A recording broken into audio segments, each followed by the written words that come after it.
पुष्कर धामी जिंदाबाद, धाकड़ धामी जिंदाबाद, पुष्कर धामी जिंदाबाद, जिंदाबाद जिंदाबाद, धाकड़ धामी जिंदाबाद, जिंदाबाद जिंदाबाद, पुष्कर धामी जिंदाबाद, जिंदाबाद जिंदाबाद, धाकड़ धामी जिंदाबाद, जिंदाबाद जिंदाबाद, पुष्कर धामी जिंदाबाद, धाकड़ जिंदाबाद। हम लोगों के मध्य उत्तराखंड के यशस्वी मुख्यमंत्री, युग पुरुष, युवाओं के प्रेरणा स्रोत श्रीमान पुष्कर सिंह धामी जी पहुंच चुके हैं। मैं अपनी प्रतापनगर विधानसभा की ओर से आपका हार्दिक स्वागत, हार्दिक अभिनंदन करता हूं। मंच पर उपस्थित भारतीय जनता पार्टी के सम्मानित जिला अध्यक्ष श्रीमान राजेश नौटियाल जी, प्रतापनगर विधानसभा के पूर्व विधायक, विधानसभा के संयोजक श्रीमान विजय सिंह पवार जी, प्रतापनगर विधानसभा के प्रभारी, भारतीय जनता पार्टी के पूर्व जिलाध्यक्ष श्रीमान मेहरबान सिंह रावत जी, जागीरदार की पूर्व प्रमुख प्रमुख श्रीमती सुनीता देवी जी, नगर पंचायत चंबा की निवर्तमान अध्यक्ष भरोसा देवी जी, पूर्व लमगांव अध्यक्ष, पूर्व जिलाध्यक्ष विनोद रतोड़ी जी, सम्मानित मंच। मैं जिलाध्यक्ष जी से आग्रह करना चाहूंगा कि माननीय प्रदेश के यशस्वी मुख्यमंत्री जी को पुष्प गुच्छ भेंट कर उनका स्वागत करेंगे, साथ ही अंग वस्त्र भी आप भेंट करेंगे।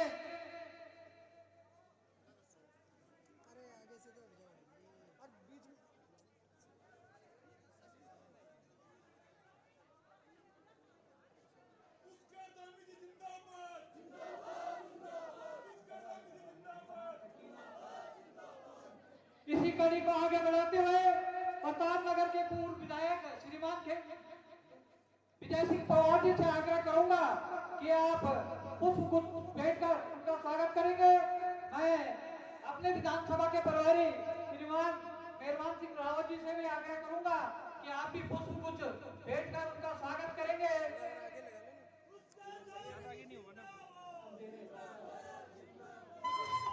मेरा जिला उपाध्यक्ष सेवाल जी से आग्रह है कि आप ओडेश्वर महादेव का स्मृति चिन्ह माननीय मुख्यमंत्री जी को भेंट करेंगे तत्काल। इसी कड़ी को आगे बढ़ाते हुए मैं शेर मुखेम के मंडल अध्यक्ष श्रीमान राजपाल राणा जी से आग्रह करूंगा कि आप और गोविंद रावत जी भगवान शेर मुखेम जी का स्मृति चिन्ह भेंट करेंगे।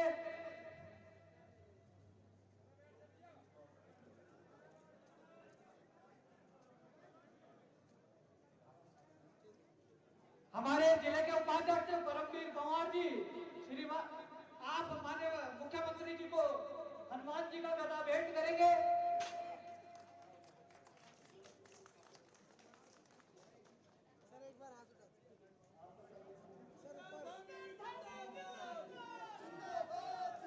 मेरा मंच पर उपस्थित सभी साथियों से आग्रह है कि अपना स्थान ग्रहण कर लेंगे और मंच के ऊपर जो लोग हैं वो बड़ी माला से, एक संयुक्त माला से ही माननीय मुख्यमंत्री जी का स्वागत करेंगे, क्योंकि उनका बड़ा व्यस्तम कार्यक्रम है।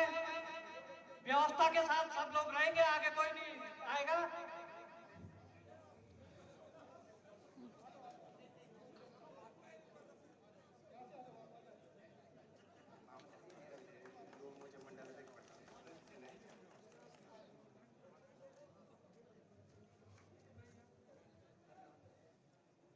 धन्यवाद।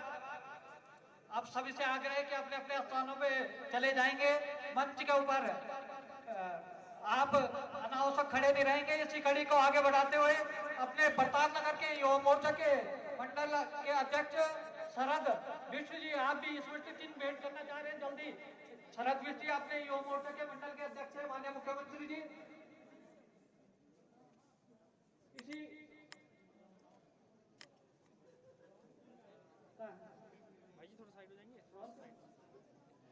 हमारी नगर पंचायत की अध्यक्षा भरोसा देवी जी सॉल बैठकर आप मालक की एक पुष्प दे दो, जल्दी करो।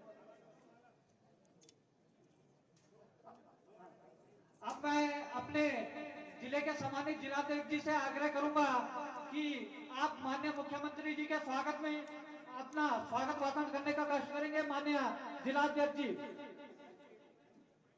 माननीय जिलाध्यक्ष जी।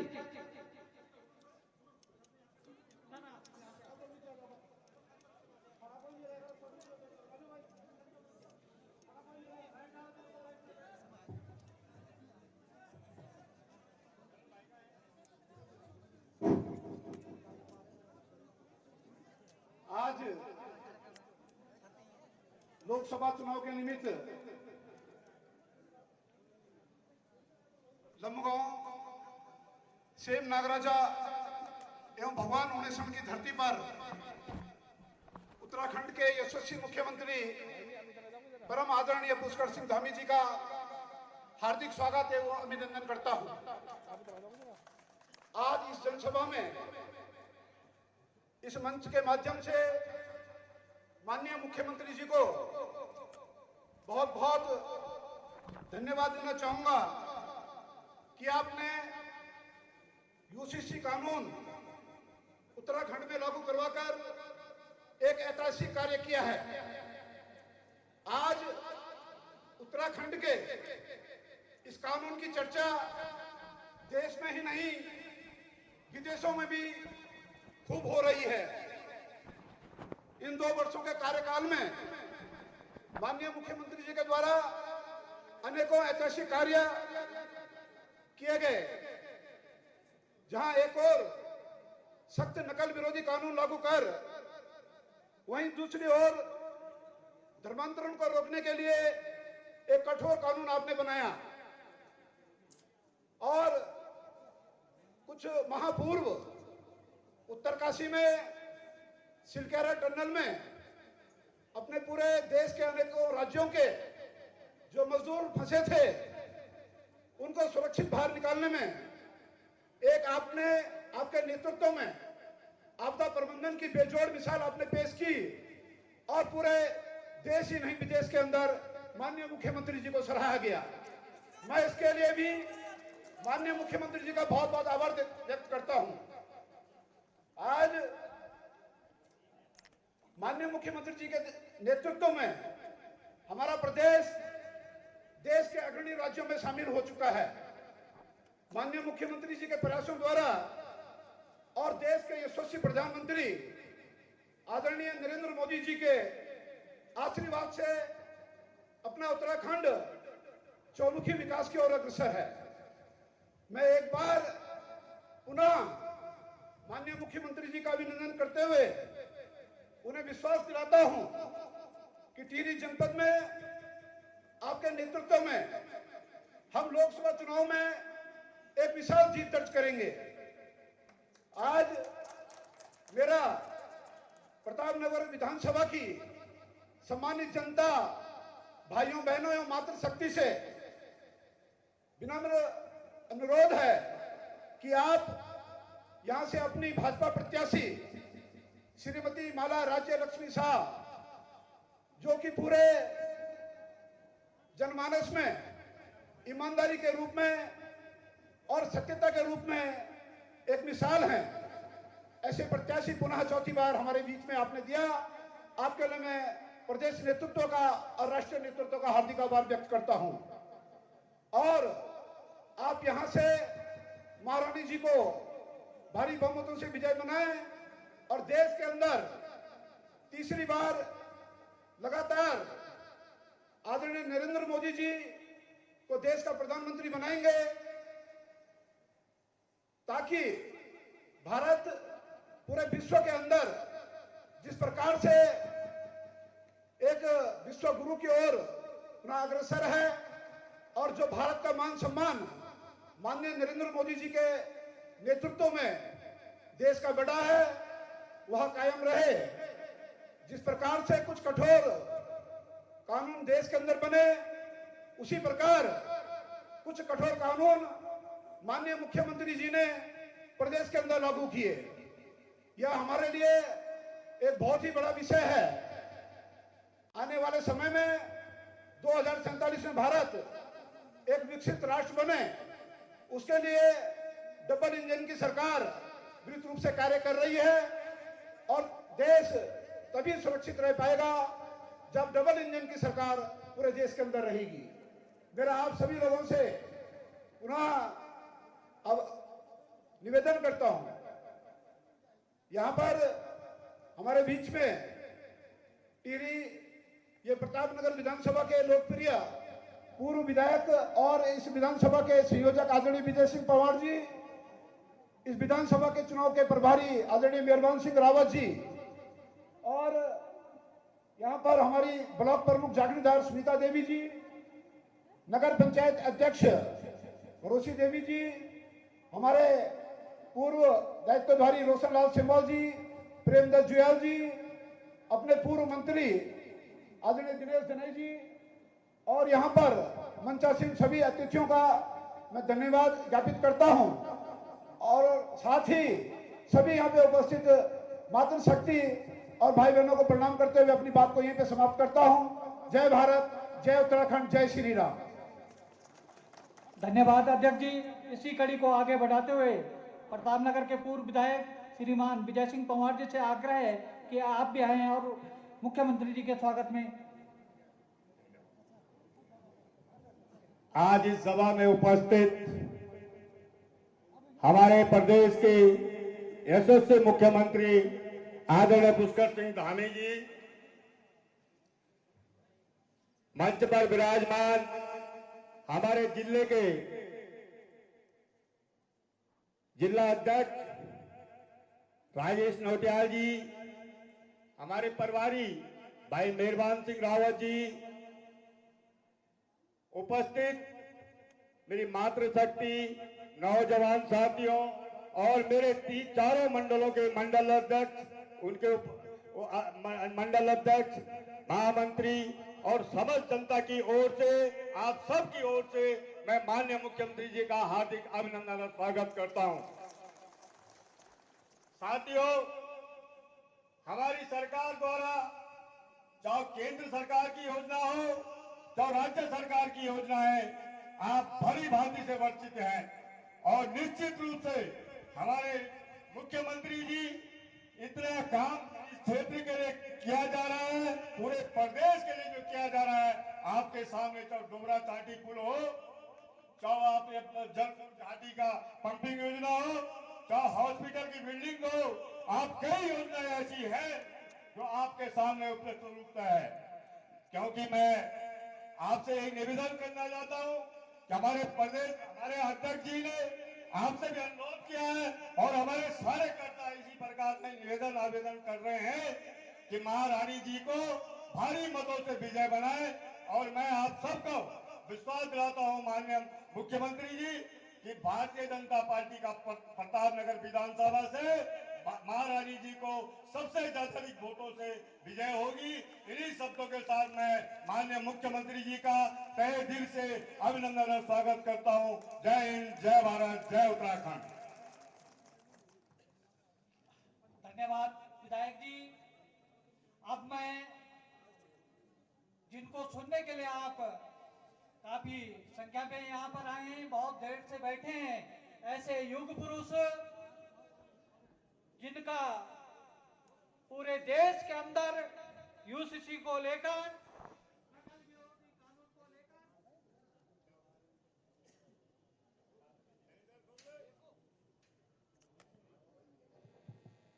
नकल विरोधी कानून को लेकर देश के अंदर पहला राज्य जिन्होंने बनाया है, यहाँ के युवाओं के लिए एक नई मिसाल पैदा की है, ऐसे युग पुरुष उत्तराखंड के यशस्वी मुख्यमंत्री माननीय धामी जी को से आग्रह करता हूं कि आप आए, हम सबको संबोधित करें, हमारा मार्गदर्शन करें।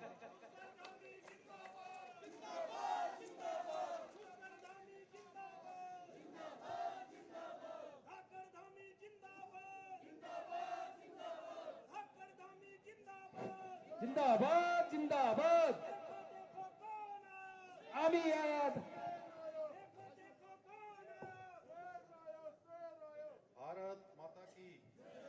भारत माता की, भारत माता की। सेम मुखेम नागराजा की, सेम मुखेम नागराजा की। ओणेश्वर महादेव की, कोटेश्वर महादेव की। प्रतापनगर विधानसभा की इस जनसभा में मंच पर आसीन भारतीय जनता पार्टी के जिलाध्यक्ष भाई राजेश नौटियाल जी, इस क्षेत्र के पूर्व विधायक और जिन्होंने अनेक अनेक कामों को इस क्षेत्र में आगे बढ़ाया है और अभी भी लगातार इस क्षेत्र के विकास के लिए प्रयास करने वाले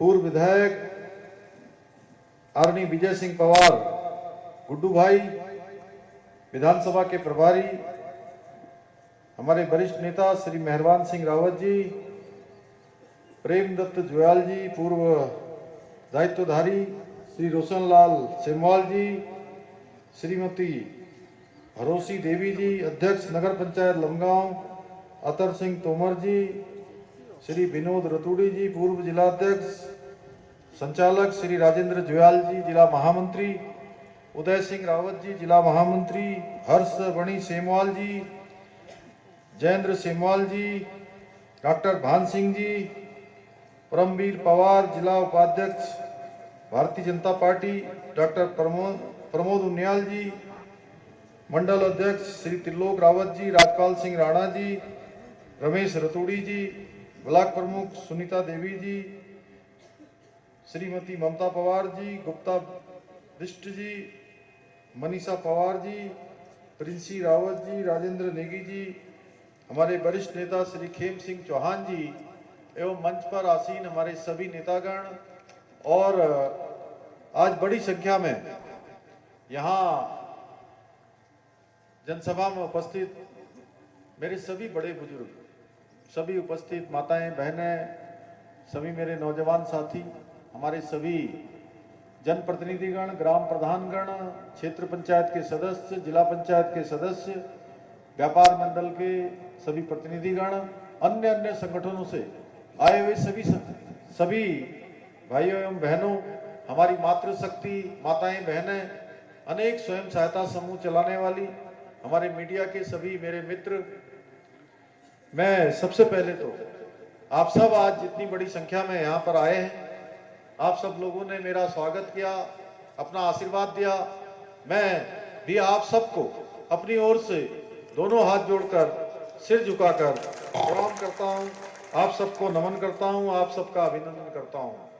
भाइयों बहनों, हम सभी जानते हैं कि ये जो भूमि है ये बहुत ही पुण्य भूमि है, जहां इस सेम मुखेम नागराजा और ओणेश्वर महादेव, कोटेश्वर महादेव, हमारे सभी देवी देवताओं से आच्छादित इस भूमि को भी मैं हाथ जोड़कर प्रणाम करता हूं, नमन करता हूं कि उनका आशीर्वाद, उनकी कृपा हम सब पर बने रहे, हमारे प्रदेश पर बनी रहे।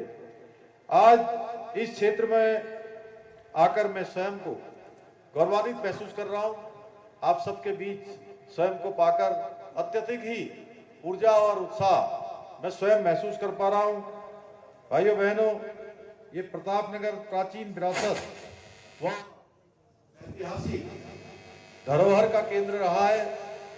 यहाँ पर आप सब जानते हैं कि इस समय हम लोकतंत्र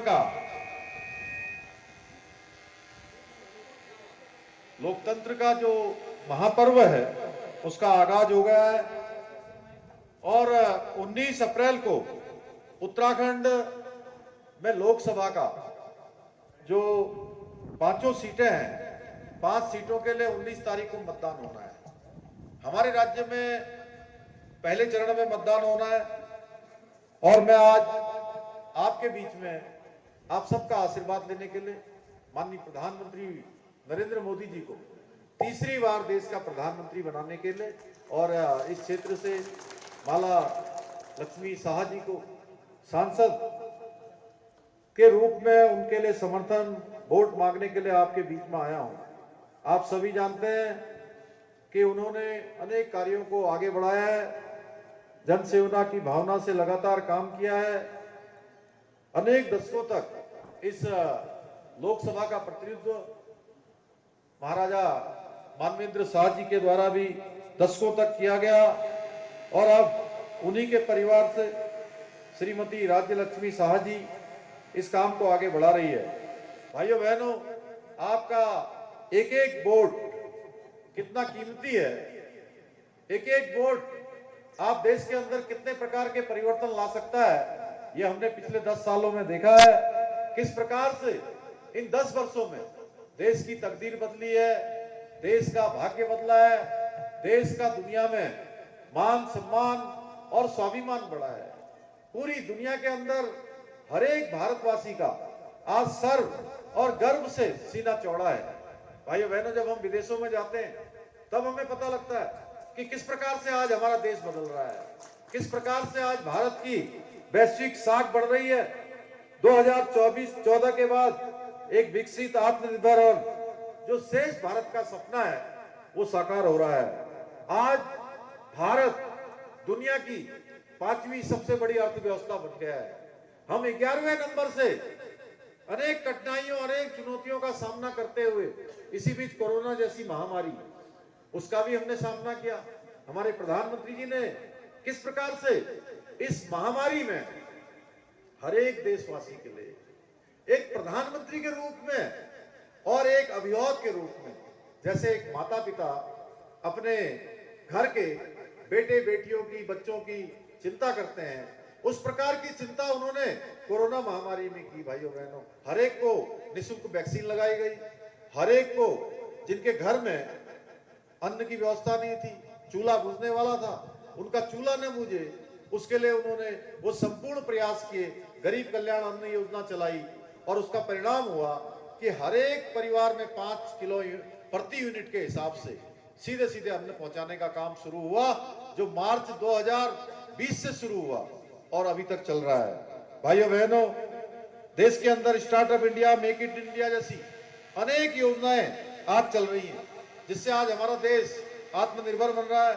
वंदे भारत ट्रेनें चल रही हैं, नए नए रेलवे स्टेशन बनाए जा रहे हैं, अनेक जगह पुनर्निर्माण और नवनिर्माण के काम चल रहे हैं। प्रत्येक दिन आज देश के अंदर 38 किलोमीटर नई सड़कों का निर्माण हो रहा है। 10 सालों में 55,000 किलोमीटर से भी ज्यादा राष्ट्रीय राजमार्गों का निर्माण किया गया है। 2014 के बाद देश के अंदर 15 नए एम्स के निर्माण की आधारशिला रखी गई है। भारत के इतिहास में पहली बार हुआ है कि पिछले 10 सालों में 74 नए हवाई अड्डे बनाए गए हैं। भाइयों बहनों, आज हमारे प्रधानमंत्री जी के नेतृत्व में भारत विश्व भर में एक अपनी अलग पहचान बना रहा है। जैसे आपने देखा होगा, हमारे यही नरेंद्र नगर में G20 का एक बड़ा सम्मेलन यहां पर आयोजित हुआ। इस प्रकार के सम्मेलन पहले भारत के कुछ ही स्थानों पर होते थे, राजधानी में हो जाते थे, बड़े बड़े शहरों में हो जाते थे।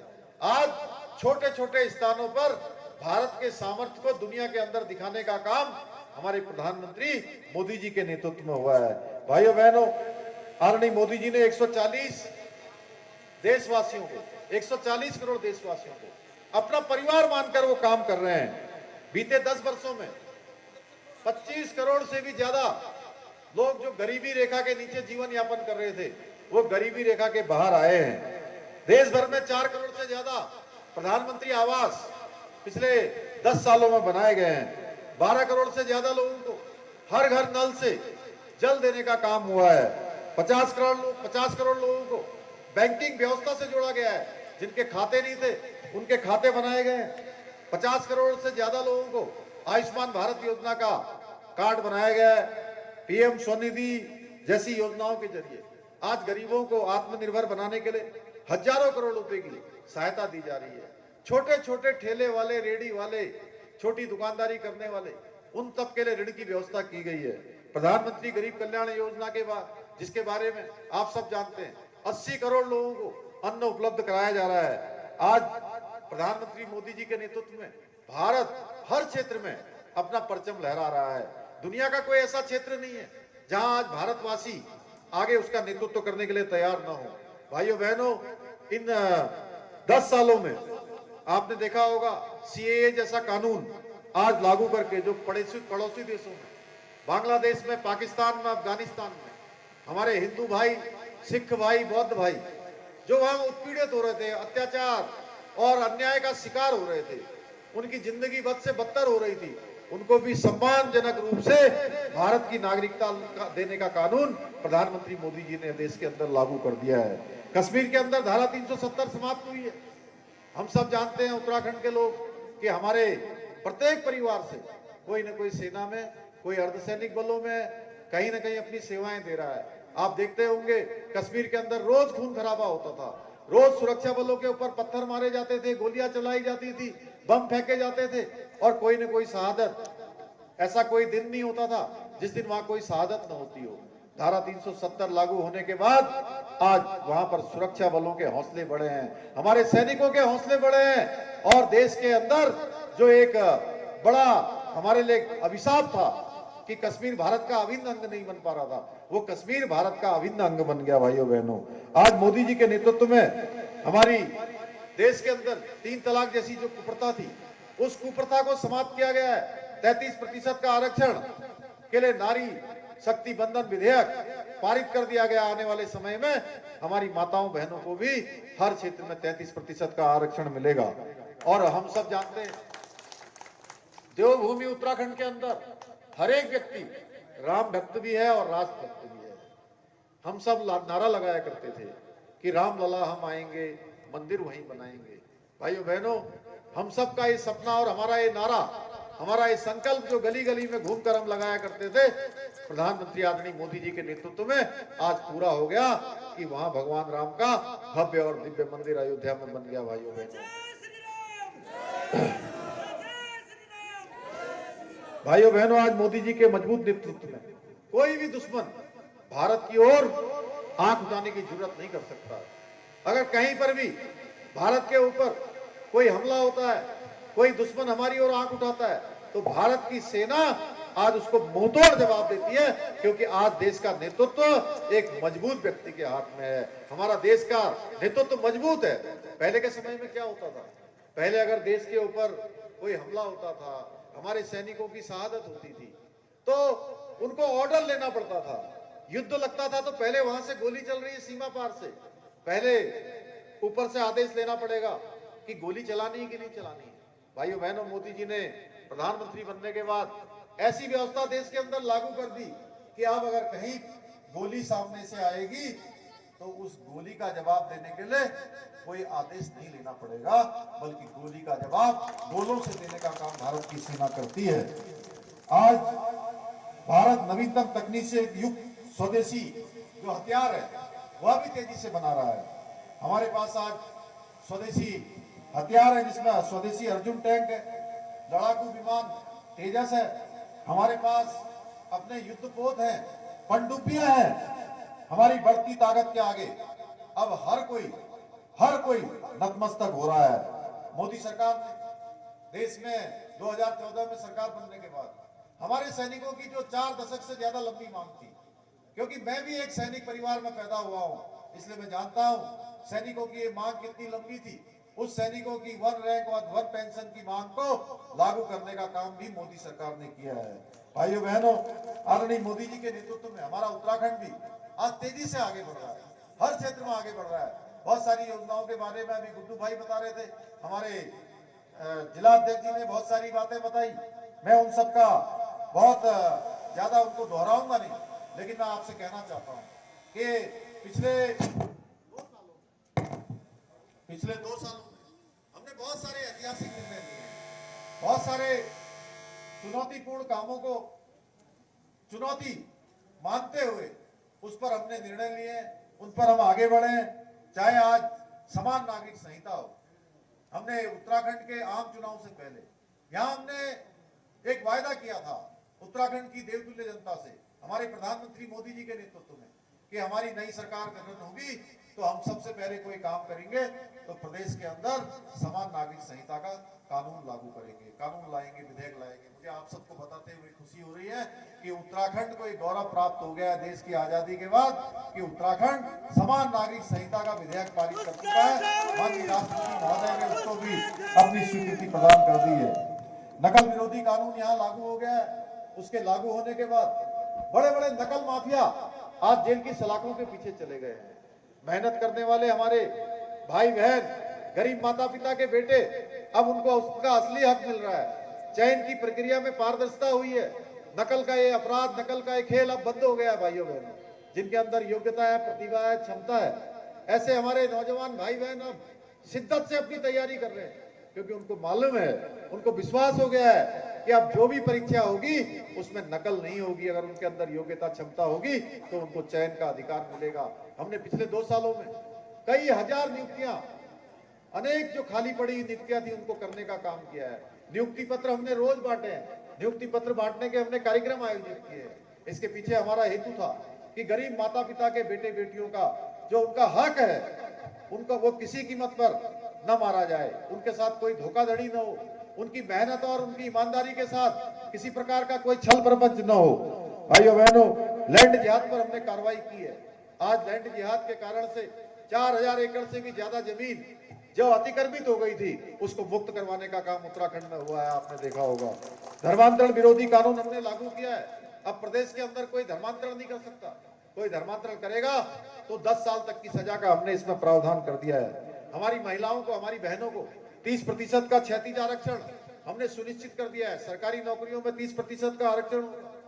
इसके साथ साथ उत्तराखंड के राज्य आंदोलनकारियों को भी 10% का क्षैतिज आरक्षण, हमने इसका विधेयक भी विधानसभा से पारित कर दिया है। भाइयों बहनों, ग्लोबल इन्वेस्टर समिट का देहरादून में सफल आयोजन हुआ है, जिसमें 3,54,000 करोड़ के हमारे साथ निवेशकों ने आज निवेशों के करार किए हैं। उसमें से 81,000 करोड़ रुपए के निवेश अब धरातल पर उतरने लगे हैं। इतना ही नहीं, इसके लागू होने के बाद ये सारे निवेश जब हमारे धरातल पर उतर जाएंगे तो हमारे प्रदेश के नौजवान भाइयों और बहनों को, सबको यहीं पर उत्तराखंड के अंदर रोजगार का अवसर मिलेगा। उनको घर के पास उनको नौकरी मिलेगी, उनका रोजगार होगा, अपने स्वरोजगार को बढ़ाएंगे, उत्तराखंड की आर्थिकी बढ़ेगी। और जो हमारी जीएसडीपी है, जिसका हमने लक्ष्य लिया है कि आने वाले 10 सालों में हम इस जीएसडीपी को दुगना करेंगे, वो जीएसडीपी भी हमारी तेजी से ग्रो कर रही है। जो हमने 15% का लक्ष्य लिया था, भाइयों बहनों, मुझे बताते हुए खुशी है कि हम 13% तक उस लक्ष्य के पहुंच गए हैं। मात्र 2% और हमें आगे बढ़ना है। और हमें इस साल का जो फाइनेंशियल ईयर है, जब ये समाप्त हो रहा है, इसके बाद आंकड़े आएंगे तो संभवतः वह भी हमारा आंकड़ा पूर्ण हो जाएगा। भाइयों बहनों, G20 की 3 बैठकें हमारे राज्य के अंदर सफलता से संचालित हुई हैं। मैं प्रधानमंत्री जी का धन्यवाद करना चाहता हूं कि उन्होंने उत्तराखंड जैसे हमारे छोटे राज्य को भी 1 बैठक नहीं, 2 बैठक नहीं, 3 बैठकें G20 की दी, जिसमें पूरे देश दुनिया के लोग उत्तराखंड आए, उत्तराखंड को देखा, उन्होंने उत्तराखंड की संस्कृति से परिचित हुए। भाइयों बहनों, जो हमारा टिहरी लोकसभा क्षेत्र है, यह भी काफी तेजी से विकास की ओर आगे बढ़ रहा है। आज टिहरी झील के सौंदर्यीकरण पर काम हो रहा है, उसके मास्टर प्लान के लिए काम हो रहा है। टिहरी झील को पर्यटन डेस्टिनेशन के रूप में विकसित किया जा रहा है। लगभग 3,400 करोड़ रुपए की लागत से टिहरी बांध के चारों ओर रिंग रोड और मूलभूत सुविधाओं को बनाने का काम भी गतिमान है। इस सड़क के बन जाने से भी लगभग 173 गांवों के लोगों को सीधे लाभ होने वाला है। टिहरी में हमारी सरकार ने अभी, जिसके बारे में गुड्डू भाई ने जिक्र किया, डोबरा चांटी का पुल जिसका निर्माण कराया, और इससे भी एक बड़ी आबादी, 2 लाख से भी अधिक की आबादी को सीधे सीधे इसका लाभ पहुंचा है। टिहरी बांध प्रभावित 415 परिवारों का विस्थापन का कार्य किया गया है। सूरीधार पेयजल पंपिंग योजना बनाई गई है। कांटी खाल में पॉलिटेक्निक के भवन का निर्माण कार्य पूर्ण किया गया है। सेम महाराजा त्रिवार्षिक मेलों को राज्य स्तरीय मेला घोषित किया गया है। हमारी डबल इंजन की सरकार पूरे राज्य में रोड कनेक्टिविटी के मंत्र को अपना प्राथमिकता मानकर काम कर रही है। भाइयों बहनों, हमारी सरकार राज्य को आगे बढ़ाने के लिए डबल इंजन तेजी से काम कर रहा है। और वहीं दूसरी ओर कमजोर नेतृत्व और बिना रोड में पॉली भ्रष्टाचारियों और घोटालेबाजों की जो कांग्रेस है, उन्होंने हमेशा यहाँ काम कुछ नहीं किया, बल्कि काले कारनामे किए हैं। काली करतूतें की हैं, लगातार प्रदेश को गर्त में धकेलने का काम किया है। आपको याद होगा 2014 से पहले का समय, कांग्रेस सरकार के उस कालखंड में ऐसा कोई दिन नहीं होता था जिस दिन घपले घोटाले न होते हों। आज मोदी जी के सरकार में पूरी पारदर्शिता के साथ काम हो रहा है, जनता की सेवा में जुटी है सरकार, और जो घोटालेबाज हैं उन पर सख्त एक्शन हो रहा है। आज देश के सभी भ्रष्टाचारी या तो जेल पर है या वो बेल पर है। भाइयों बहनों, देश में परिवारवादी राजनीति को पोषित करने का काम किया गया है। आप देख रहे होंगे देश की आजादी के बाद से कांग्रेस पार्टी को चलाने का काम केवल और केवल एक ही पार्टी के लोगों ने किया है और एक ही परिवार के लोगों ने किया है। वो पार्टी कांग्रेस पार्टी और वो परिवार गांधी परिवार। जब कभी जवाहरलाल नेहरू चलाते थे, फिर उनके बेटी चलाती थी, फिर उनके बेटी का बेटा चलाता था, बेटी के बाद उनकी पत्नी, बेटे की पत्नी चलाती थी, पत्नी के बाद अब उनका बेटा चला रहा है। भाइयों बहनों, एक पार्टी केवल एक परिवार से चल रही है। हमारे देश में आज लोगों के भविष्य के बारे में उन लोगों ने कभी विचार नहीं किया, बल्कि वो हमेशा अपने परिवार के भविष्य के बारे में सोचते रहे हैं। देश की जनता की जो गाड़ी कमाई है उसको लूट कर अपनी तिजोरियां भरने का काम इन्होंने किया है। भाइयों बहनों, आज जितने भी देश के अंदर घोटाले हुए हैं, उन घोटालों के पीछे अगर हम जाएंगे तो आपको उन घोटालों के पीछे कोई और नहीं दिखाई देगा, बल्कि अगर हम उन घोटालों की बात करें, 2G स्पेक्ट्रम का घोटाला, कॉमनवेल्थ का घोटाला, नेशनल हेराल्ड का घोटाला, बोफोर्स घोटाला, अगस्त हेलीकॉप्टर घोटाला आदि सभी घोटालों के पीछे अगर कोई पार्टी है तो उस पार्टी का नाम है कांग्रेस पार्टी। आज देश में चारों ओर शांति का माहौल है। पहले होली होती थी, दिवाली होती थी, दशहरा होता था, कोई भी पर्व त्योहार आता था तो लोग कहते थे अरे भाई अभी यात्रा बहुत संभल के करना, रेलवे स्टेशन पर मत जाओ, बस स्टेशन पर बड़ी सावधानी रखो, कहीं बम विस्फोट न हो जाए, कोई बड़ा हमला न हो जाए, इस प्रकार की आशंका होती थी। आज देश के अंदर चारों ओर शांति हो गई है। भाइयों बहनों, कांग्रेस का राज में दंगाइयों का और जो पत्थरबाज थे उनका बोलबाला था। कांग्रेस ने वोट बैंक की राजनीति के चक्कर में राष्ट्र हित को बलि चढ़ाने का काम किया है। देश उनके लिए कभी प्राथमिकता नहीं रहा है, उनके लिए हमेशा अपने स्वार्थ रहे हैं। उन्होंने सत्ता में आकर अपने स्वार्थों की पूर्ति की है। भ्रष्टाचार, परिवाद और तुष्टीकरण की राजनीति के कारण आज देश से कांग्रेस का सफाया हो चुका है। बची खुची कांग्रेस का भी इस चुनाव में अंत हो जाएगा। भाइयों बहनों, इसलिए मैं कहता हूं, कांग्रेस का मतलब है भ्रष्टाचार, कांग्रेस का मतलब है तुष्टीकरण, कांग्रेस का मतलब है परिवारवाद, कांग्रेस का मतलब है कुशासन, कांग्रेस का मतलब है जातिवाद, कांग्रेस का मतलब है परिवारवाद, और कांग्रेस का एक ही लक्ष्य है, इन प्रकारेण सत्ता हासिल करना, झूठे वायदे करना, लोगों को गुमराह करना। अब समय आ गया है, मैं आज आप सबके बीच में आया हूं, आपको फैसला करना है। भाइयों बहनों, जो थोड़ी सी भी कहीं कमी रह गई हो, विधानसभा के चुनाव में थोड़ा हम यहाँ पीछे रह गए हो, वो सारा का सारा हिसाब इस चुनाव में आप सबको बराबर कर देना है। मैं आपसे निवेदन करने के लिए आया हूं, क्योंकि आपको फैसला करना है आपको क्या चाहिए। देश के अंदर एक तरफ मोदी जी हैं, उनकी जन कल्याणकारी नीतियां हैं, गरीबों के उत्थान का उनके पास रोड मैप है, देश को दुनिया का सिरमौर बनाने का उनके पास एक पूरा नक्शा है, देश को विकसित भारत बनाने का उनके पास नक्शा है, संकल्प है कि हमारा देश 2047 तक विकसित भारत